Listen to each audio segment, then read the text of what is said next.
నమస్తే, నేనే మీ Gopi. Welcome back to our channel. ఈరోజు మనతో వచ్చరికి సీనియర్ జర్నలిస్ట్ జగదేవ్ గారు ఉన్నారు. సార్ నమస్తే. సార్ నమస్తే. సార్, పోసాని కృష్ణమురళి గారు ఒక కాంట్రవర్సీగా మాట్లాడడం, ఒకప్పుడు ఆయన ఒక బాగా కాంట్రవర్సీ వ్యక్తి. సో ఆయనే జగన్ గారి మీద ఒక దాడి జరగబోయే సంఘటనలు కనిపిస్తున్నాయి, ఒక కుట్ర జరుగుతుంది ఆయన చెప్తున్నారు. సో ఈ మాటల్లో ఏమాత్రం అవసరం ఉంటుంది? పోసాని కృష్ణమురళి గారు ఇండస్ట్రీలో ఒక సింపుల్ పేరుతో కూడా పిలుచుకుంటుంటారు. అంటే కాంట్రవర్సీ అంటే ఆయన ముక్కుసూటిగా మాట్లాడతాడు, పర్ఫెక్ట్గా మాట్లాడతాడు.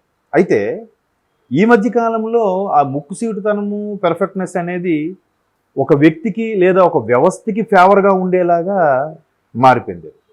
అంటే జగన్మోహన్ రెడ్డి గారి కోసం మాట్లాడటం, జగన్మోహన్ రెడ్డి గారికి ప్రాణహాని ఉంది, హత్యా ప్రయత్నం జరుగుతుంది అన్నట్టుగా కూడా వార్తలు వస్తుంది. అయితే ఇక్కడ ఒక్కసారి కాసేపు ఆలోచిస్తే, జగన్మోహన్ రెడ్డి గారి మీద హత్యా ప్రయత్నం జరుగుతుంది, ఆయన చంపుదామని చూస్తున్నారు, చంపాలని కూడా అనుకున్నారు అని చంద్రబాబు నాయుడు గారు అన్నారన్నట్టు కూడా ఆ న్యూస్లో నేను చూశాను.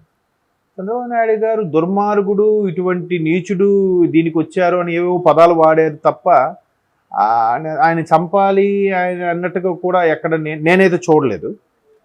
కానీ మరి చంద్రబాబు నాయుడు గారి మీద మాత్రం రకరకాల విమర్శలు చేశారు వీళ్ళు. రీసెంట్గా విజయసాయిరెడ్డి గారు కూడా ఏమన్నారు, చంద్రబాబు లాంటి వ్యక్తికి బతికే అర్హత లేదు అని కూడా అన్నారు. అంటే అర్థం ఏంటి? చనిపోవాలని కోరుకుంటున్నట్టే కదా. సో అలాగని కూడా ఆయన ఎక్కడ చంద్రబాబు నాయుడు గారు జగన్మోహన్ రెడ్డి గారు చనిపోవాలని ఎక్కడ కోరుకోలే. అయితే జగన్మోహన్ రెడ్డి గారి మీద హత్యా ప్రయత్నం జరుగుతుంది అని చెప్పారు, బాగుంది. మనం ఇక్కడ గుర్తుపెట్టుకోవాల్సింది ఏంటంటే, 1000 చూపిస్తే 3000 మన వైపు చూపిస్తాయి. ఎట్లా అంటే, ఇప్పుడు ఆయన మీద హత్యా ప్రయత్నం జరుగుతుంది అనుకున్నాం, ఇంటెలిజెన్స్ ఉంది కదా. అసలు మెయిన్ ప్రభుత్వం ఎవరిది ఉంది? వైసీపీ ప్రభుత్వమే కదా ఉంది. మరి వైసీపీ ప్రభుత్వం ఇప్పటికే పోలీస్ పెద్ద బాసులు కూడా, పోలీస్ పెద్ద బాసు కూడా వైసీపీకి ఫేవర్గా ఉన్న వ్యక్తి, ఆయన్నే మారుస్తారని కూడా వార్తలు వింటున్నాం కదా. మరి అలాంటప్పుడు ఆ వార్తలు వింటున్న నేపథ్యంలో ఒకవేళ ఆయన మీద హత్యా ప్రయత్నం గట్రా జరిగితే ఆ వైఫల్యం ఎవరిది? కాసేపు పోలీసులు అనుకున్నాం. పోలీసులు అంటే మరి పోలీసులు వ్యవస్థ ఎవరి ప్రభుత్వం ఉంది? వైసీపీ ప్రభుత్వం. ఇండైరెక్ట్గా మళ్ళీ వాళ్ళ వైఫల్యమేనే కదా. అంటే పోసాని కృష్ణమురళి గారి వ్యాఖ్యలు ఏవైతే ఉన్నాయో, ఇది జగన్మోహన్ రెడ్డి గారు దృష్టిలో పడాలని, లేదా జగన్మోహన్ రెడ్డి గారు మెప్పు పొందాలనే ఉద్దేశంతో ఇచ్చిన స్టేట్మెంట్స్ అయినా అటు తిరిగి ఇటు తిరిగి మళ్ళీ వైసీపీ నిరకాటంలో పడేసేలాగా ఉన్నాయి. అంతే కదా. అంటే మీరు వైఫల్యం ఎవరిది? ప్రభుత్వ వైఫల్యం అవుతుంది కదా. వెనకడికి ఒక ఆవిడ కూడా ఇలాగే షర్మిలా గారిని దూషిస్తూ, ఆవిడ ఇలా చేసింది అలా చేసింది అన్నట్టుగా, గతంలో ఇలా చేసింది అని కూడా రాశారు. మరి గతంలో షర్మిలా గారు నిజంగా ఆవిడ ఏదో ఒక చేయకుండా పని చేసినట్టయితే ఎవరన్న చూసుకొని చేసినట్టు?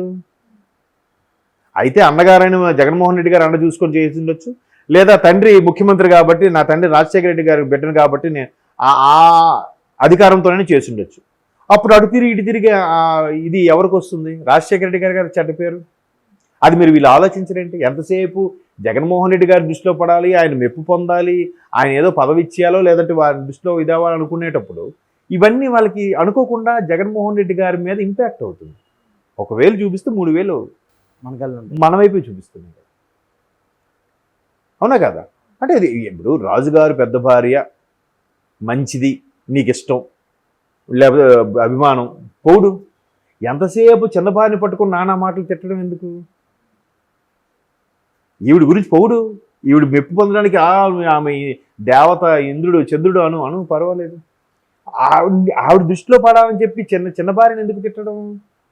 అది తప్పు కదా. అట్లా అయిపోతుంది. అంటే ఇటు పొగడ్డానికి ఏం లేవన్నమాట ఇక్కడ, అంతే కదా. అలా ఉద్దేశంతో ఏదో కుట్ర జరుగుతుందని, అదని ఇదని.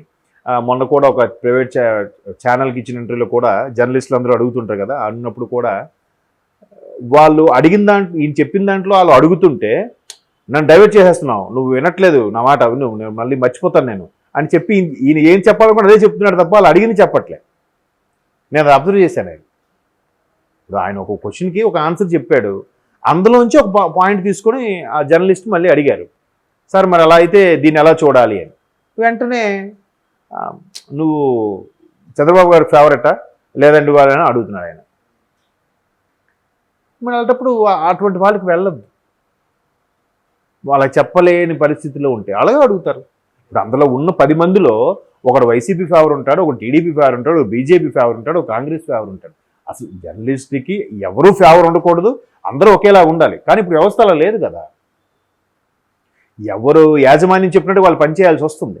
కానీ అంతర్లీనంగా వాళ్ళకి ఒక ఫీలింగ్ ఉంటుంది కదా, వాళ్ళకి టీడీపీ ఇష్టమో, జనసేన ఇష్టమో, వైసీపీ ఇష్టమో, బీజేపీ ఇష్టమో అనవసరం. మిగతా వాళ్ళందరూ కూడా అలాగే మాట్లాడిన అలాగే మాట్లాడలేదు. చాలామంది మొన్న మాధవీలత గారు ఇంటర్వ్యూ ఇచ్చారు, చాలా చక్కగా మాట్లాడారు. ఏ ఒక్కరిని కూడా మీరు రేవంత్ రెడ్డి గారికి ఫేవరా, మీరు కేసీఆర్ గారి ఫేవరా అని వాడు అడగలే. ఈవిడ తమాయించుకొని ఒక్కసారిగా ఆలోచించి మళ్ళీ ఈవిడే సమాధానం చెప్తుంది తప్ప, మీరు అంటే సమాధానం చెప్పలేకపోయినప్పుడు నువ్వు ఆ పార్టీ చెందిన జర్నలిస్టువా అని వచ్చా అంటే నీ ఆన్సర్ లేదనమాట. అంతే కదా. సో ఇట్లాంటి వాళ్ళ ఇంపాక్ట్ ఏమవుతుంది, అటు తిరిగి ఇటు తిరిగి మళ్ళీ ప్రభుత్వం మీదకి, పార్టీ మీదకి, అధినేత మీదకి వస్తుంది.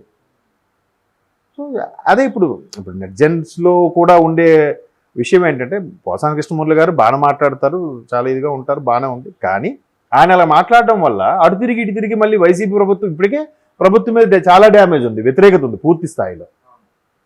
అలాంటప్పుడు ఒకవేళ ఆయన మీద హత్యా ప్రయత్నం జరుగుతుందనే అంశం ఈయనకి తెలిసినప్పుడు, ఈయనకన్నా ముందు ఇంటెలిజెన్స్ తెలుస్తుందా లేదా ఈయనకి ముందు తెలిసిందో తెలియదు కదా. అది అలర్ట్ చేయాలి కదా, ఇట్లా హత్యా ప్రయత్నం చేసేలాగా ఉన్నారు అని. అంటే అదే చెప్తున్నాను కదా, మళ్ళీ ఏదో లేదంటే కొంతమంది ఎలా ఉంటారంటే, పదవి కోసం కాకపోయినా మనం ఆ పార్టీలో ఉన్నాము, మనుగడలో ఉన్నాము, నలుగురికి తెలిసేలాగా మనం న్యూస్లో ఉన్నాము అని అనుకొని ఇటువంటి స్టేట్మెంట్స్ ఇస్తుంటారేమో అని నేను అనుకుంటున్నాను. Okay sir, thank you sir.